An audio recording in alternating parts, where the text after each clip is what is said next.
السلام علیکم دوستو، آج کل ایک بہت بڑی خبر گردش کر رہی ہے، خاص طور پر سوشل میڈیا پر، کہ سعودی ویزوں کا کیا بنا؟ کیا واقعی پاکستانیوں کے لیے ویزے بند ہو گئے ہیں؟ تو آج ہم اسی کی تہہ تک پہنچیں گے۔ تو چلیں بغیر کسی تمہید کے سیدھا اس سوال پر آتے ہیں جو آج کل ہر ایک کے ذہن میں۔ یہی وہ سوال ہے جو ہر طرف گونج رہا ہے، سوشل میڈیا کھولیں تو یہی بات، کسی سے ملیں تو یہی ذکر۔ کیا واقعی سعودی عرب نے پاکستانیوں کے ویزے بند کر دیے ہیں؟ اچھا، افواہیں بھی کوئی ایک آدھ نہیں ہے، آپ نے بھی سنی ہوں گی۔ کوئی کہہ رہا ہے بھائی ویزے تو بالکل بند ہو گئے، کوئی کہتا ہے انٹری بلاک کر دی گئی ہے، اور سب سے بڑی پریشانی اب واپس جانا تو ناممکن ہے۔ ظاہر ہے سب سن کر دل میں ایک خوف تو بیٹھتا ہی ہے۔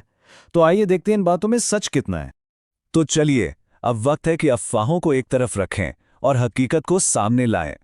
تو دوستو، سب سے پہلی اور سب سے اہم بات جو سمجھنے کی ہے وہ یہ ہے کہ ایسی کوئی بھی عام پابندی نہیں ہے جو ہر ایک پاکستانی پر لاگو ہوتی ہو۔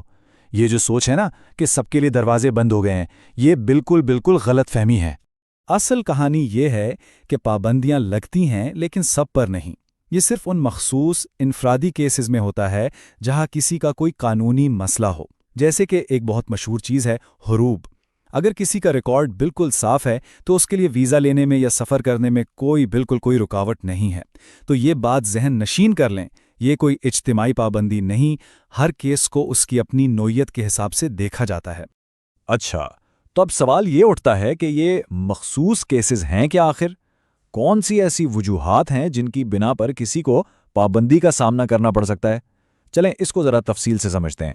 دیکھیں، سب سے عام اور سب سے بڑا مسئلہ جو سامنے آتا ہے وہ ہے حروب۔ اب حروب کیا ہے؟ سیدھے لفظوں میں، جب کوئی ملازم اپنے کفیل یعنی اپنے اسپانسر کو بتائے بغیر کام چھوڑ کر بھاگ جاتا ہے تو اسے حروب کہتے ہیں، اور یہ سعودی لیبر قانون میں ایک بہت سنگین خلاف ورزی سمجھی جاتی ہے۔ بس اسی وجہ سے ایسے شخص پر پابندی لگ سکتی ہے۔ اچھا، اب یہاں ایک اور بہت بڑی غلط فہمی ہے۔ لوگ سمجھتے ہیں کہ اگر کسی پر حروب لگ بھی گیا تو کیا ہوا، پاکستان جاؤ، کچھ عرصہ رہو اور پھر نئے ویزے پر آرام سے واپس آ جاؤ۔ لیکن کیا سچ میں ایسا ہوتا ہے؟ کیا یہ اتنا آسان ہے؟ جی نہیں، ایسا بالکل بھی ممکن نہیں ہے۔ یہ خیال اپنے ذہن سے نکال دیں۔ حروب سے نکلنے کا صرف اور صرف ایک ہی قانونی راستہ ہے۔ پہلے تو آپ کا جو حروب کا سٹیٹس ہے اسے قانونی طور پر حل کروانا ہوگا۔ یہ یا تو آپ کا کفیل کروا سکتا ہے یا پھر سرکاری نظام کے تحت اس کی درستگی ہوتی ہے۔ جب تک کسی کا نام سسٹم سے کلیئر نہیں ہو جاتا، وہ شخص دوبارہ سعودی عرب میں داخل نہیں ہو سکتا۔ بس یہ سیدھی سی بات ہے۔ تو ٹھیک ہے، اتنی ساری بات چیت کے بعد سب سے اہم نکتہ کیا ہے؟ وہ کون سی ایک بات ہے جو آپ کو لازمی یاد رکھنی ہے؟